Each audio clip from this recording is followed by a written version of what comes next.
நமஸ்காரம். உங்கள் அன்பிற்கும் அபிமானத்திற்கும் உரிய வித்யாபுத்திரன் பிஆர் ராஜா குளத்தூர்ந்து பேசுகிறேன். ஸ்ரீமாத்திரை நமக. இது என்னுடைய 885வது வீடியோ. இந்த வீடியோ பார்க்க போகிறதுன்னா மெயினாக இன்றைக்கி மார்னிங் மிஸ்டர் விவேக் சர்வேஷனோட பேசிகிட்டு இருக்கும்போது ஒரு புது topic which I never heard earlier. So it was Ramana Maharishi ரொம்ப அதை பற்றி ஸ்லாக்கியமாக சொல்லுவாராம். திருவண்ணாமலை இருக்கிற ரமணாசிரமத்தில் அவர் இதுலேருந்து அடிக்கடி மேற்கோள் காட்டுவார்லாம் சொல்லியிருக்கு. அவருக்கு பிடிச்ச சமாஜான அந்த சப்ஜெக்ட் அது. ஸோ அதை இது வரைக்கும் சமஸ்கிருதெலாம் இது இருந்திருக்கு. அதை தமிழில் தமிழ் எழுத்தில் அது அதுக்கு இது பண்ணியிருக்கா, உரையெல்லாம் எழுதியிருக்கா. அந்த நூல் பேர் என்னென்னா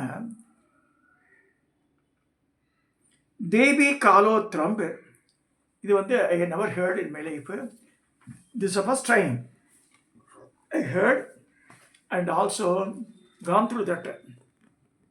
இது பரமேஸ்வர பார்வதி பரமேஸ்வரனுக்கு தபஸ் பண்ணுறா இமயமலை சாரலில். அப்போ பரமேஸ்வரன் தரிசனம் கொடுக்குறார். இது பார்வதி பரமேஸ்வரா சதாசிவன் பக்கத்துலேயே உட்காந்துட்டு இருக்கா.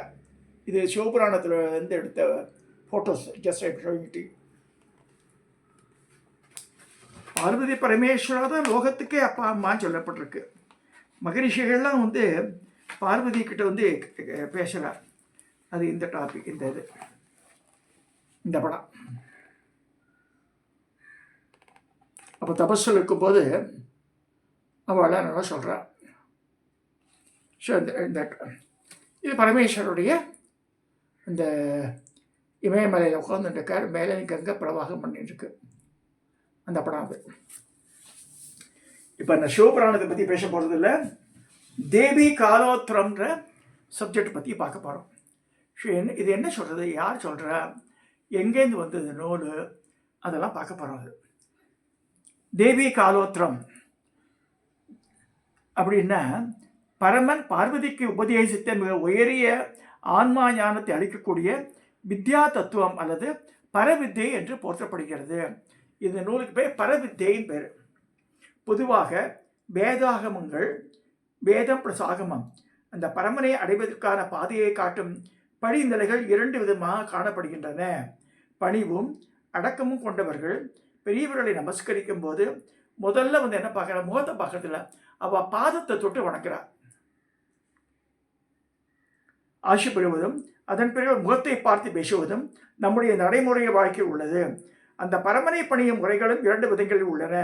அதில் இரண்ட ஏகனாகி உருவமற்ற நிற்குண பிரம்மத்தை உருவத்தில் சகுண பிரம்மமாக பணிவதாக இருப்பின் முதலில் அவனது பாதம் தொட்டு பணியும் பக்தி பாதையில் ஆகமங்களும் அடுத்து அவனது முகம் பார்த்து மலர வேதங்களும் உதவுகின்றன சொல்றார். அதாவது வேதாகமங்கள் பரமனை பணியும் பாதைகளை கூற வரும்போது அவனது உடல் பகுதியாக ஆகமங்களும் தலைப்பகுதியாக வேதங்களும் விளங்குகின்றன பெரியவாளாக சொல்லியிருக்கார். மகரிஷிகளாக சொல்கிறார்.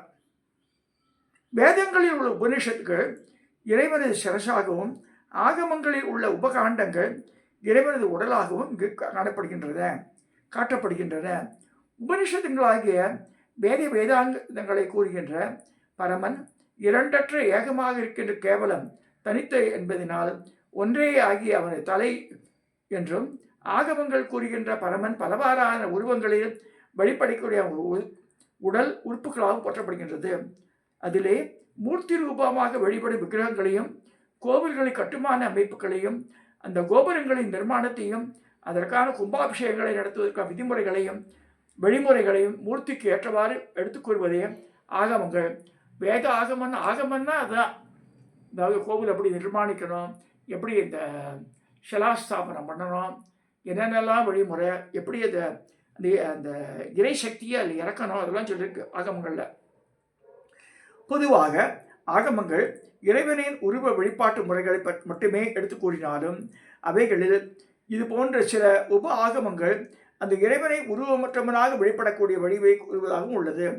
அதில் ஒன்றுதான் இந்த தேவி காலோத்திரம் என்பதாகும், ஞானகாண்டமாகும். பொதுவாக சரிகைகளின் கிரியைகளின் பற்றி பலவாறாக கூறும் ஆகமங்களுள் இப்படி பூர்ண அத்வைத ஞானத்தை போதிக்கும் தேவி காலோத்திரம் என்ற நூல் ஈசனால் ஈஸ்வரிக்கு உபதேசம் செய்யப்பட்ட நூலாகும். அந்த வகையிலே இறைவன் அறிவுபூர்வமான உபதேசங்களை அறிந்து கொள்ளக்கூடிய அறிவை கொண்ட உயிரினம் ஒன்று உண்டு என்றால் அது மனித இனம். மனுஷனுக்கு தான் அதை புரிஞ்சுக்கிற சக்தி உண்டு.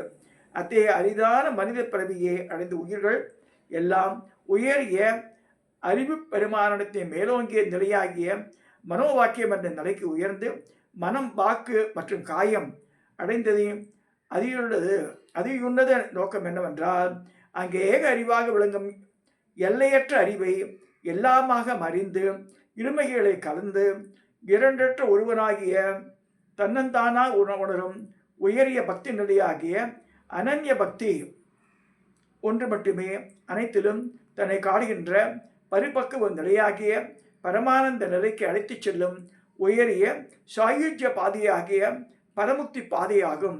மிக உயரிய அறிவு பாதையில் பயணிக்கும் பாடங்களை பகவான் பரமசிவன் அன்னை பார்வதி தேவிக்கு உபதேசிப்பதாக இந்த தேவி காலோத்திரம் என்ற நூல் அமைந்துள்ளது.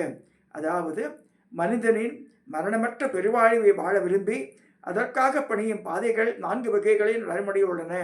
அவைகள் மந்திரம், மந்தம், தீவிர தரம் என்று கூறலாம். அந்த வகையிலே சரியை, கிரியை, யோகம், ஞானம் என்ற முறைகளில் சாதன முயற்சிக்கும் பாதைகளில் ஷாலோக பாதையில் பதமுக்தி என்பதும் சாயுஜ்ய பாதையில் பரமுக்தி என்பதும் பதமுக்தி பரமுக்தி ரெண்டா சொல்லப்படுறது. அத்தகைய முக்தி நிலைகளில் பயணிக்கும் பாமரன் பவித்திரமான பரமுக்தியை தருகின்ற பரமானந்த நிலைக்கு உயர்கின்ற உத்திகளை பரமசிவன் அன்னை பார்வதிக்கு உபதேச அருளுகிறான். இந்த தேவி காலோத்திரம் என்ற நூல் வடமொழியில் அமைந்துள்ளது. அத்தகைய இந்த நூல் ஞானசாரம் 2 பகுதிகள் கொண்டுள்ளது. வடமொழியிலுள்ள பிரகரண கிருந்த நூலாகிய தேவி காலோத்திரம் என்ற சிவபர தத்துவத்தை ஸ்ருதி சுக்தி மாலை என்ற ஸ்ரீ ஹரதத்தாச்சாரியார் என்ற ஆச்சாரியார் 151 ஸ்லோகங்களை கொண்டு பாமாலையாக பாடி அந்த நூலுக்கு ஒப்பாக சமஸ்கிருத மொழியிலேயே அதை படைத்தார். அதற்கு தாத்பரிய சங்கரகம் என மற்றொரு பெயர் உண்டு. இதனை பலமொழி பண்டிதர் பாலசுப்ரமணிய சாஸ்திரிகள் அவரால் தமிழ் மொழியில் மாற்றம் செய்து தமிழில் படிக்க விரும்பும் நல்ல விளக்கம் கொடுக்கப்பட்டுள்ளது. மேலும் வடமொழியில் உள்ள நூலை தேவி காலோத்ராகமம் என்பதாக 85 ஸ்லோகங்களுடன் கூடியதாக அதன் விருத்தியர்கள் பல தமிழ் ஆராய்ச்சியாளர் வாயிலாக மணிப்பிரவாள நடையில் சமஸ்கிருதம் தமிழும் கலந்த நடையில் 1875ஆம் ஆண்டு தொடங்கி அதற்கு பிறகு அநேக தமிழாசிரியரால் இந்த நூல் அச்சுக்களில் பிரசிக்கப்பட்டு தமிழ் புத்தகங்களால் வெளியிடப்பட்டது. பிறகு தமிழாசிரியர் வீராசாமி செட்டியார் மாணாக்கரான முருகேஷ் முதலியார் என்பவரால் தேவி காலோத்திர உரைபாடம் என்ற முறையில் சமஸ்கிருத மூலம் இன்றி ஒரே நடைய நூலாக மட்டுமே தமிழ் விளக்கம் தரப்பட்டு வந்தது. அவ்வாறு பகவான் பாடி 85 பாடல்கள் கொண்ட வெண்பாக்களை ரமணாசிரமம் வெளியிட்டது. இந்த நூலின் பெயர் தேவி காலம் மற்றும் உத்திரம் என்று 3 வார்த்தைகளை கொண்டது. தேவி காலோத்திரம் அச்சேத்து சொன்ன உத்திரம் என்றால் முடிவு என்பது அறுதி என்ற உண்மை சமஸ்கிருத மொழியில் பொருள் கொள்வதால் காலதேசத்திற்கு அப்பாற்பட்ட பரம்பரையை பற்றிய உயரிய உண்மையை உரைக்கும் நூலாக இது அமைந்துள்ளது. ஆகமங்களில் ஒன்றான இந்த நூலை படிப்பதனால் பாமரனும் பரமனாகும்படி உயரிய அந்தஸ்தை, ஞானத்தையும் உயர் வாழ்க்கையையும் உணர்ந்து கொள்ள முடியும் என்று சொல்லப்படுறது. இந்த தேவி காலோத்திர நூல் எப்படி இருக்குன்றது பார்க்கலாம். இப்போ அதை பிடிஎஃப்ல அவர் அமைச்சிருக்கா. இன்ட்ரெஸ்ட் உள்ளவா இது எடுத்து பார்க்கலாம். அதை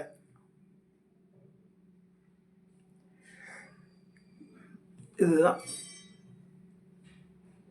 தேவி காலத்தை பரமேஸ்வர பார்வதியும் ஒருத்தர் மேலே ஒருத்தர் சாஞ்சிட்டு இருக்க மாதிரி இருக்க. 2 பேரும் மோன நிலையில் இருக்கா.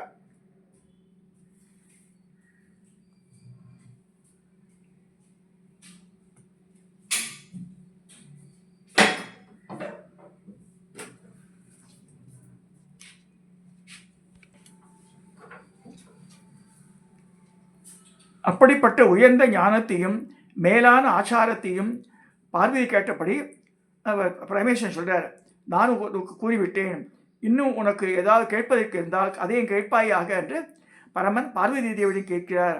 அவரது அந்த கேள்விக்கு பதிலாக மௌனத்தை மட்டுமே தேவி வெளிப்படுத்தினாள். அதற்கு காரணம், இதற்கு மேலான கேட்பதற்கு ஒன்றுமில்லை என்று அர்த்தமாகும். இந்த தேவியின் இந்த நிலையை வெளிப்படுத்தும் தேவி காலோத்திரம் என்ற நூலை கற்று முடித்த முமுட்சுக்கள் அனைவருமே அந்த கேவல நிலையான மோன நிலை என உணரப்பட்டு பிறவா பெருநிலையாக பரமுக்தி என்னும் காலோத்திர ஞானம் கிடைக்கப்பட்டது அப்படியே முடிக்கிறாங்க. இதில் ஜஸ்ட் ஐ வாண்ட் ஒரு 1 or 2 ஸ்லோகாஸ்க்கு மட்டும் அர்த்தம் சொல்லி எடுத்துடுறேன். நான் 85 ஸ்லோகம் அது நம்ம வீடியோவில் கவரேஜ் பண்ண முடியாது. அதனால்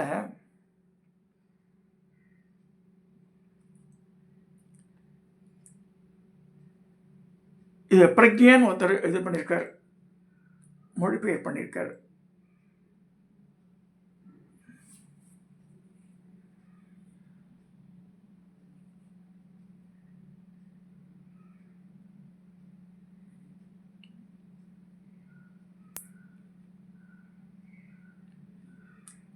தேவி காலோத்திரம் என்றால் அந்த பரமன் பார்வதிக்கு உபதேசித்த மிக உயரிய ஆன்ம ஞானத்தை அளிக்கக்கூடிய ஆத்ம தத்துவம் அல்லது பரவித்தை என்று போற்றப்படுகிறது.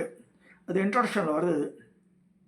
அதில் இரண்டற்ற ஏகனாகிய உருவமற்ற நிர்குண பிரம்மத்தை உருவத்தில் சகுண பிரம்மமாக பணிவதாக இருப்பின், முதலில் அவனது பாதம் தொட்டு பணியும் பக்தி பாதையிலும் ஆகமங்களும் அடுத்து அவனை முகம் பார்த்து மலர் வேதங்களும் உதவுகின்றன. முன்னாடி நம்ம பார்த்துட்டோம் அந்த சப்ஜெக்ட். ஸோ பகவான் பாடிய 85 பாடல்கள் கொண்ட வெண்பாக்களை ஸ்ரீ ரமணாசிரமம் வெளியிட்டது. இந்த நூலின் பெயர் தேவி, காலம் மற்றும் உத்திரம் என்ற 3 வார்த்தைகளை கொண்டாக உள்ளது. உத்திரம் என்றால் முடிவு அல்லது முடிந்த என்று பொருள். ஆன்மீக அறிவை பற்றிய அனைத்து ஆகம சாஸ்திரங்களின் சரீரம் கொண்டது இந்த நூல். அத்துடன் முடிவில்லாத பிறப்பு இறப்பு என்ற சம்சார துயர கடலில் கடுமையாக போராடி மூழ்கி எழும்பும் மனிதர்களை மீட்டு விடுதலை கரைக்கு விரைவாக அழைத்து செல்லக்கூடிய படகு போன்றது, தோணி போன்றதுன்னு சொல்லிருக்கு.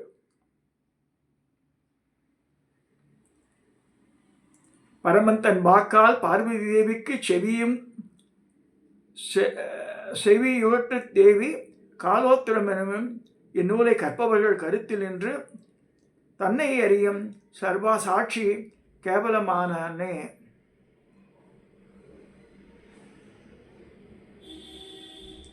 தேவி சொல்ற அனைத்துக்கும் ஆதாரமான நாயகனே, அகிலத்தில் உள்ள அனைத்து உயிர்களுக்கும் முக்தியை நல்லும் நாயகனே, உன்னதமான ஞானத்தின் உயர் பாதையையும் ஒழுக்க நெறிமுறைகளையும் அறிந்து கொள்ள ஆவலாக இருக்கிறேன்.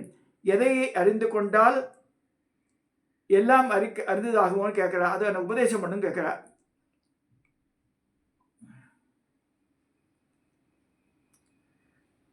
இப்போ நான் ஸ்லோகத்தை சொல்ல போகிறது இல்லை. இந்த ஸ்லோகத்திலேயே இது மட்டும்தான் மீனிங் மட்டும் சொல்ல போகிறேன். அதுக்கு பரமேஸ்வரன் சொல்கிற, உத்தம குணத்தையுடைய உமையவளே, உன்னுடைய விருப்பத்தின்படி எல்லோரும் அறிவை பெறுவதற்கான வழிமுறைகளை உனக்கு தெளிவாக கூறுகிறேன்.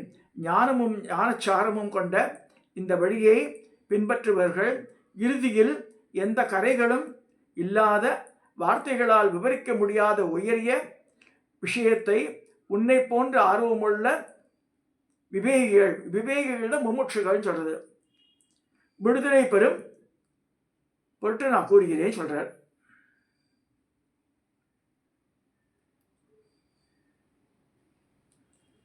அடுத்து, அகத்தின் அழகு முகத்தில் தெரியும் என்பது போன்று அழகிய முகமுடைய பார்வதி தேவியே, மனத்தின் உயர் பக்குவ நிலையாகிய தன்னை அறியும் ஞானத்தின் மூலம் தன் இதயத்தில் உள்ள உண்மையை உணர முடியாதவன் வானத்தைப் போல பறந்து விரிந்து கிடக்கும் எண்ணற்ற சாஸ்திரங்களால் புரோட்சன் ஞானமான கோடிக்கணக்கில் கற்றாலும் ஒரு நாளும் அவர்களுக்கு அபரோட்ச ஞானமாகிய தன் ஸ்வரூப ஞானம் உதிக்காது என்று உணர்வாயாக. பரமேஸ்வரன் சொல்கிறதெல்லாம் சாஸ்திரம் படித்தேன்னா இது படித்தேன்னா அந்த ஞானம் இல்லைன்னா வேஸ்ட்டு. ஞானமற்ற தபஸெல்லாம் ஒன்றுமே இல்லாத எனக்கு மேலே படிக்காத, எனக்கு ஆச்சாரம் அனுஷ்டானம் முக்கியம், எனக்கு தீட்டு முக்கியம், இப்படிலாம் பேசினா ஞானம் இருக்கணும். அதனால தான் ஆதிசங்கரை வந்து இதில் காசியில் இருக்கும்போது புலையன பராயத்தா மாதிரி சின்ன குறுகலான இடம் அது. ஒரு ஆள் தான் போக முடியும், ஒரு ஆள் தான் வர முடியும். அப்போ வரும்போது தள்ளுன்றார். எதை தள்ளு, என்ன தள்ள சொல்கிறியா, இந்த பாடியை என் ஆன்மாவையா கேட்குறான் அந்த புலையன். அப்புறம் கொஞ்ச நேரம் ஃபியூ செகண்ட்ஸு வாஸ் ஸ்டண்டு. அப்புறம் நமஸ்காரம் பண்ணிடுறேன். வந்து பரமேஸ்வரன் தான் அவன் சொல்கிறார் நமக்குண்டு. ஆதிசங்கர சரித்திரத்திலே இந்த மாதிரி இருக்குது. இதெல்லாம் எதை காமிக்கிறது, இவாழ ஞானம் இருக்கணும். என்னதான் வந்து ஆச்சாரம் விசாரம் சொன்னாலும் ஞானமற்ற இதெல்லாம் அற்ற வேஸ்ட்டு. எம்எல்ஏ இடிக்காத, எம்எல்ஏ பிடிக்காதுன்னா நீ இடிக்காம போயிரு, அவ்வளோதான். இந்த மாதிரி தான் வசதின்ற எண்ணமும் இருக்கக்கூடாது. எல்லா அதாவது மக்களுக்கு மத்தியில் அந்த அந்த ஆன்மாவை நேசிக்கணும். நம்ம ஒவ்வொருத்தருக்கும் நம்ம வந்து we are the deciding authority to go. Nadar குடும்பத்தில் பிறகுதான், பிராமண குடும்பத்தில் பிறகு, செட்டியார் முதலியார் எங்கே பிறக்கிறதுன்னு நம்மளால் டிசைட் பண்ணுறோம். இறைவன் வந்து அந்த பூர்வ கர்மா வச்சுன்னு அங்கே பிறக்க வைக்கிறான். ஸோ பிராமண நிலையில் ரொம்ப வசதியாக இருக்கணும். Behaviour pattern should be very much இந்த லெவலில் வரணும் வாழ்க்கை. ஸோ அந்த மடி ஆச்சாரம் சொல்லிட்டு மட்டும்தான் பத்தாது.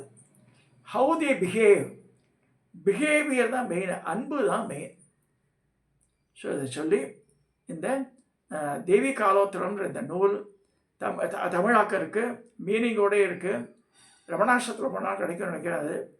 இதை வந்து பார்த்துருக்கோம். 85 ஸ்லோகங்கள் இருக்குது. ஸோ டோட்டலாக we cannot go, but people should know அந்த மாதிரி ஒரு நூல் இருக்குன்னு ரமண மகரிஷி ரொம்ப ரொம்ப ரொம்ப ரொம்ப லைக் பண்ணி அதை வந்து ரொம்ப, ஏன்னா அதுலேருந்து எடுப்பார். ரமண மகரிஷி எப்பயுமே பகவத்கீதையெல்லாம் பேசினாலும் எங்கே வந்து அத்வைத சித்தாந்தம் இருக்கோ அந்த பாடலில் மட்டும்தான் எடுத்து சொல்லுவார் அவர். அத்வைத்தம்னா இரண்டு அல்ல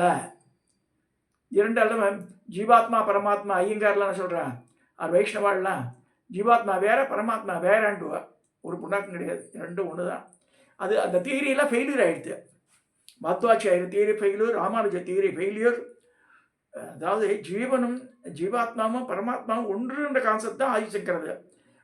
ஆதிசங்கருடைய தியரி வந்து இன்னி வரைக்கும் நிலைச்சு நிற்கிறதுனா இதனால தான். அத்வைதம் சத்தியம் சொல்லிட்டு இதுலேருந்து ஒரு கை வந்து சொல்கிற மாதிரி இருக்கும் மகாலிங்க சுவாமியில் திருவிடை மருதூரில். That is is a proof. அத்வைத்தம் இரண்டு அல்லன்னு அர்த்தம். ஸோ ஒவ்வொரு ஜீவராசிலையும் இறைவன் ஒளிர்றான், அதை நம்ம தெரிஞ்சுக்கணும். நம்ம வசதின்னு நினச்சவே முடியாது. அது யானையோ கழுதியோ பூனையோ நாயோ எல்லாருக்கும் இந்த இறைவன் இருக்கிறான், அதை நம்ம உணரணும். இதை சொல்லி இந்த தேவி காலோத்திரம்னு நூல் கட்டாயம் நம்ம டைம் இருக்கும்போது பார்க்கணும்னு சொல்லி வேண்டிட்டு இந்த பதிவை நான் நிறைவு செய்கிறேன். அது வந்து ஆல்சோ ட்ரை த்ரூ பிடிஎஃப். இப்போ ட்ரை பண்ணி பாருங்க. படிக்கணுன்ற இன்ட்ரெஸ்ட் உள்ள வாழ்க்கை எல்லாருக்கும் எல்லாம் யங்ஸ்டர்ஸ்க்கெல்லாம் இதெல்லாம் கொஞ்சம் கஷ்டம். சில பேர் யங்ஸ்டர்ஸ் நல்லா சின்ன வயசுலேயே வந்து அதீத புத்திசாலியாகவும் இருக்க, அது இந்த சமயமாக ஈடுபட்டு நிறைய தெரிஞ்சுக்கணும் ஆசைப்படுறேன். அதெல்லாம் அப்ரிஷியேட் பண்ண. இந்த காலத்தில் கலிகாலத்தில் நிறைய எனக்கு உண்மையாகவே விளக்கு கடை ராஜலட்சுமி சிவசங்கர்கிட்ட பேசிட்டு இருக்கும்போது அந்த பெண்மணிகிட்ட என்ன ஞானத்தோடு பேசுகிறாள், ரியலி அவள் வந்து ரொம்ப காலேஜெலாம் படித்தவ கிடையாது. ஒரு பிபிஏ தனியாக படிச்சிருக்க. ஆனால் வந்து ஒரு பெரிய பரம ஞானியோட பேசுகிறாள். பேசும்போது பாருங்கள், ஷார்ட்ஸ் எல்லாம் பார்த்தா வியாபாரம் தனி.